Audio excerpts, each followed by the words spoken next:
মাছ ধরো খাইব ভাজি কি করে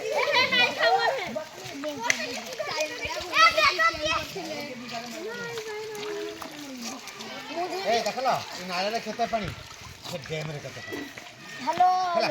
ଇନେ ଯଦି ବନ୍ଧା ହେଇଥାଇତା ଏଟା ତ ଛୁଟିଆଟେ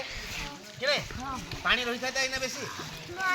ତେଣୁ ଯେନେ ବି ନଦୀ ବନ୍ଧ ଯୋଜନା କରାହେଉଛି ଦେଖବ ଦୁଇ ସାଇଡ୍ରେ ଦୁଇଟା ପାହାଡ଼ ଥାଏ ପାହାଡ଼ ହେଲେ ଗାଟା କମ୍ ଖର୍ଚ୍ଚରେ ଅଧିକା ପାଣି ଉଚ୍ଚତା ଜାଗାରେ ରହିବା ଯେତେ ଉଚ୍ଚା ପାଣି ରହିବା ଆମର ଇଲେକ୍ଟ୍ରିଫିକେସନ୍ ଲାଗି ସୁବିଧା ହେବା ଆମକୁ ଯେନ୍ ବିଦ୍ୟୁତ୍ ଜଳ ବିଦ୍ୟୁତ୍ ବାହାରୁଛି କିନ୍ତୁ କାହିଁକି ପାଣିର ସ୍ପିଡ୍ ହେଲେ ଟର୍ବାଇନ୍ ସେତେ ସ୍ପିଡ୍ରେ ହୁଏ ଡାଇନାମୋ ସ୍ପିଡ୍ରେ ହେବ ତାପରେ ଯାଇକି ବିଦ୍ୟୁତ୍ ଶକ୍ତି ଉତ୍ପାଦନ ହେବ ବୁଝିଲ ଏ ନାଳଟାକୁ କେମିତି ସୁବିଧା କରାହେବ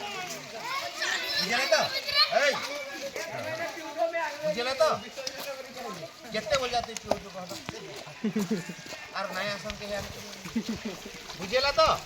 ଆମେ ଇनको ଆସିବାର ମୁଖ୍ୟ ଉଦ୍ଦେଶ୍ୟ ହେଉଛି ଗୋଟେ ନାଳକୁ ନେଇକି ଏମିତି ଗୋଟେ ଡ୍ୟାମ୍ଟେ କରାଇଛି ଗୋଟେ ଡ୍ୟାମ୍ର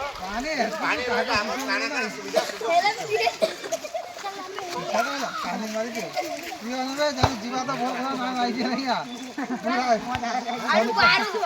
सोनीपत बेसी नहीं पियो चार बोलो जीवा तो भूल गया।